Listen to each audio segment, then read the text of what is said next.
Hey everybody, it's Jason Blaha here, and I want to talk to you guys a little bit about something that I find really interesting. This will come as no surprise to a lot of you depending on where you live.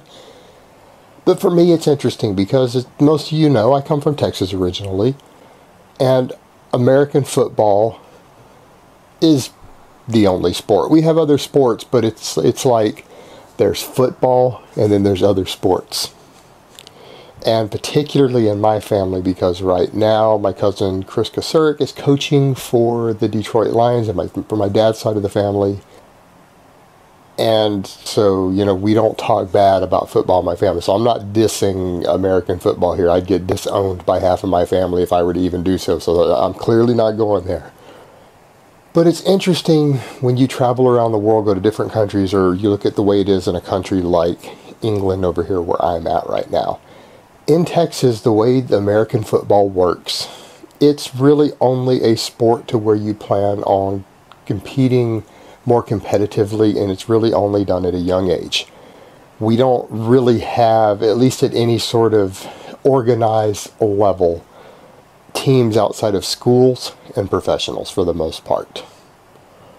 I mean, they exist, but they're not really part of the community. No one really takes them seriously. It's not a mainstream big deal.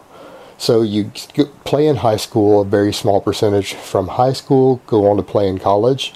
Very small percentage in college go on to play in the pros in the NFL. Nobody continues playing outside of that progression. So all these guys, like I played football in high school, that's 99% of football players. Only 1% maybe go to university with it. And they quit. A lot of them quit working out. The majority quit exercising, training. They get out of shape. And then you see stuff like in the U.S. to where we have this massive obesity epidemic. We have diseases that are massively contributed to by lifestyle choices and not exercising, not being in shape, cardiovascular disease, cancers, diabetes, all these lifestyle induced diseases. And yes, I know like 1 to 3% of those are caused purely by genetics. I'm not talking about those people. I'm talking about the 97% who got those things through lifestyle choices. But you had all these people who at one point in their life enjoyed competing in a sport. And I think a large part of that is, one, the way we organize it, and two, sports like American football are hard on your body. We love football in Texas because it is a tough-ass sport. It is. It's a hard sport. It beats your body up. You have to be tough to stick it out for any length of time because you get beat up so bad.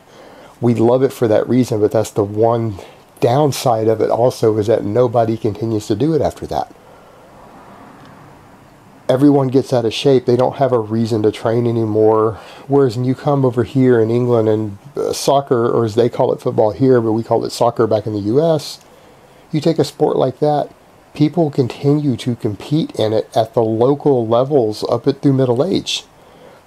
Almost every single town has a club or multiple clubs devoted to football. People of different ages still play. They still compete, even because they know they're not competing to be the best of the best or to try to go pro. They're competing still, and they think of themselves as a competitor, and they're still an athlete because they are competing, but it's something to do to keep them in shape. That's fun. It's community oriented, and it gives those people a reason to train and be athletic for something that they enjoy as a group effort, and it's something that the community takes part in. People show up to watch, and it promotes overall athleticism later in life, way beyond the age of 16 or 18 or 20. And that's the interesting thing when you take a sport like football there, that has a strong community backing in a lot of countries throughout the world, is that it represents a sport that gives people a reason to stay into shape and be competitive and train and be athletic, which will in turn help them be healthier, improve quality of life, improve fitness in the mainstream community, because it encourages that.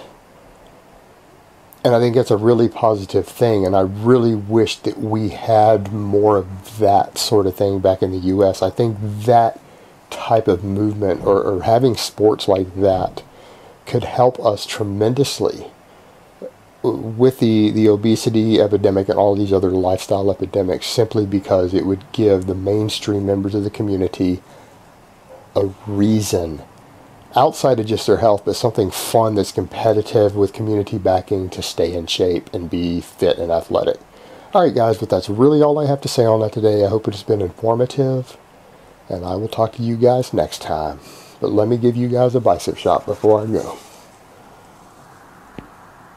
Oh, Mount Bicepius.